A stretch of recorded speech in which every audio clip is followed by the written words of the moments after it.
the phenomenon of Thich Minh Tue and the ascetic practice of Dhutanga. Dhutanga refers to asceticism. Those who follow the practice of Dhutanga accept hardships in terms of food, clothing, and shelter. Practicing this discipline helps one to easily restrain the body and mind, purify the three karmas, and cultivate compassion, sowing seeds of goodness. What is the ascetic practice of Dhutanga? Venerable Thích Chân Tính explained that during the time of the Buddha, many practitioners attained the state of Arahant. Among the ordained disciples of the Buddha, there were 80 monks classified as great disciples, distinguished for their exceptional virtue. Among them, the Venerable Mahākāśyapa was renowned as the foremost practitioner of Dhutanga. According to Venerable Thích Chân Tính, Dhutanga means asceticism. Those who practice Dhutanga accept difficulties in matters of food, clothing, and shelter. This practice facilitates the restraint of body and mind and the purification of the three karmas. Venerable Thích Chân Tính cited the Great Dictionary of Buddha's Light, which lists 12 ascetic practices for Dhutanga practitioners.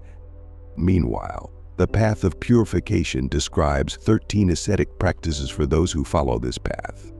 The 13 ascetic practices are as follows: wearing discarded robes using cloth found on roadsides, cemeteries, or garbage heaps to make robes. Owning only 3 robes, stitching together patches of cloth to form robes and not accepting a 4th. Begging for food, sustaining oneself by begging for food and eating only what is received that day. Begging from house to house, going from house to house in order, without discriminating between rich or poor.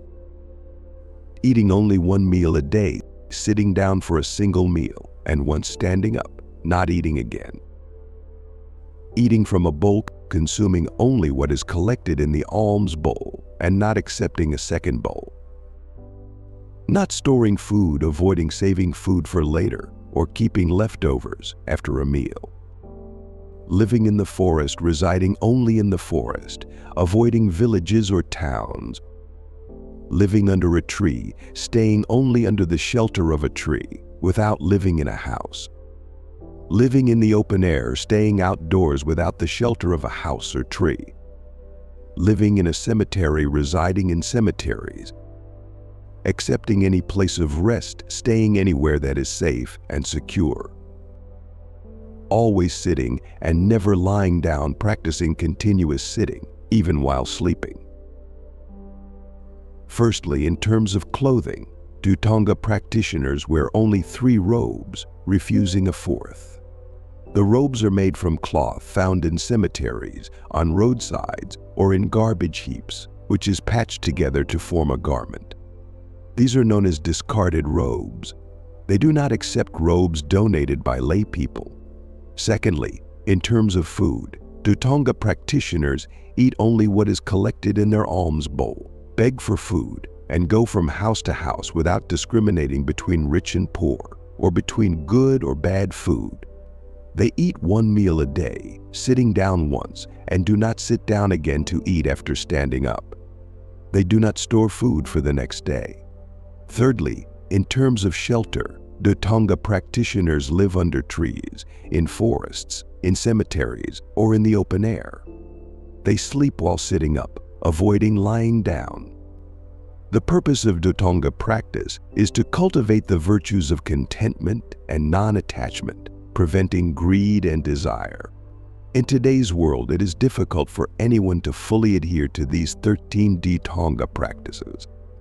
Another venerable explained that Dhutanga is a term from the original Pali Dhutanga, retained in its original form, referring to a type of ascetic practice.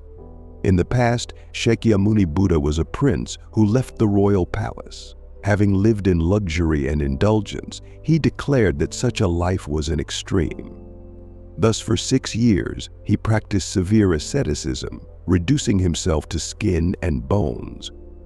In the end, he realized that wisdom could not arise in a body weakened by illness and malnutrition, and that asceticism was also an extreme. After drinking a bowl of milk, He abandoned asceticism and returned to a balanced life, at which point he began to see the path to enlightenment. According to the Venerable, asceticism is a practice chosen by some disciples of the Buddha who respected the noble practices they and their disciples had followed.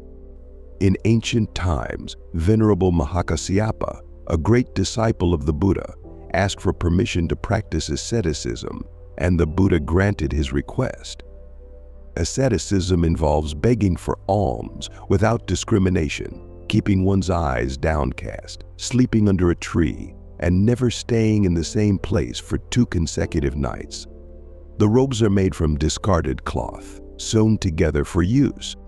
Each day they devote themselves to meditation for liberation and enlightenment. Ascetics often dwell in remote forests. The Buddha instructed that begging should be done only in the morning, and after noon, one could no longer beg. Whether they had food or not, they would sit under a tree and eat 1 meal at noon, sitting once to eat and not eating again that day. The afternoon was dedicated to meditation, walking meditation, and reflecting on the Buddha's teachings. Asceticism is noble in that it helps practitioners to abandon the ego, seek the Buddha's teachings, and aid sentient beings. This means asking for the Buddha's teachings to nourish wisdom and accepting alms to sustain the body. Through receiving food, they cultivate compassion and generosity in others. Sometimes, offering just a small amount of food can open the heart, helping others to plant seeds of goodness. The monk's robe symbolizes the ideal of enlightenment. To this day, the practice of begging for alms persists in Theravada Buddhism and Katsai Buddhism. The Vietnamese Buddhist Sangha does not permit begging, but some temples and monasteries may recreate the practice within their confines to remind themselves of the discipline. Some monks today choose to practice retreat, another form of asceticism. During a retreat, they sleep only a few hours each day, drink in the morning, eat at noon, and spend most of their time reading scriptures and refreshing the mind and body. The phenomenon of Thich Minh Tue. In recent days, Minh Tue or Venerable Thich Minh Tue has become one of the most searched terms on social media and Google. A search for Minh Tue on Google yields 87,200,000 results in 0.60 seconds. Why has Minh Tue garnered so much public attention? From beginning to end, he consistently asserts that he is not a monk, yet millions still refer to him as venerable or teacher. Wherever he goes, he is warmly welcomed, loved, respected, and offered alms or paid homage. Not only in real life, but also on social media, it is easy to find posts from people who have never met Minh Tue, but who hold him in high regard. Even some monks and nuns openly express their admiration and respect for him. Perhaps this is because Minh Tue represents the ideal of a simple, humble, ascetic monk who shuns materialism and follows a path of austerity similar to the early ascetic practices of Shakyamuni Buddha, who sought only to perfect himself. It could be that this ideal resonates with the public, and this is why they follow and revere him as a monk. Perhaps people are no longer bound by the conventional concept that a monk must reside in a temple, must be of high standing and deliver teachings from the pulpit, or must belong to an official Buddhist congregation like the Vietnamese Buddhist Sangha. Instead, they seek a monk who inspires faith, opens hearts, and conveys the Buddha's teachings in the most accessible and humble way. If understood in this way, perhaps Minh Tue has emerged as a test or a wake-up call to remind people of these ideals. Regardless of opinions, it is clear that Minh Tue's humble, ascetic journey from the north to the south of Vietnam, marked by his simplicity, humility, and peaceful demeanor, whether praised or persecuted, is a rare and remarkable feat. Minh Tue has completed the journey across Vietnam 4 times, passing through every province in the country without hindrance. This demonstrates that the Vietnamese government respects individual freedom and religious belief, as long as those beliefs do not disrupt society, affect Buddhism, or violate the law.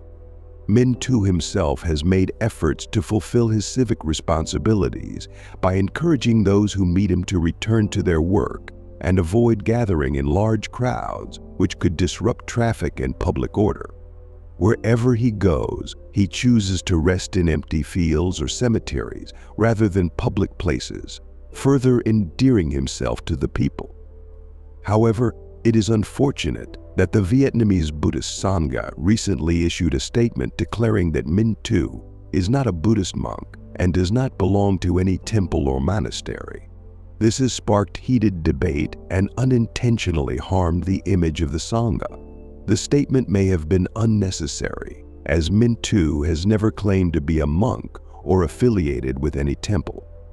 Even Venerable Thích Chân, Vice President of the Sangha Council and Head of Communications for the Sangha, felt the statement was unnecessary.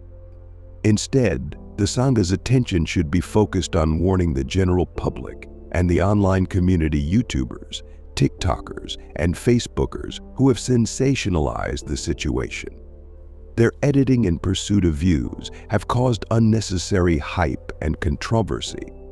Minh Tue's sudden rise to fame as an internet sensation was beyond his control.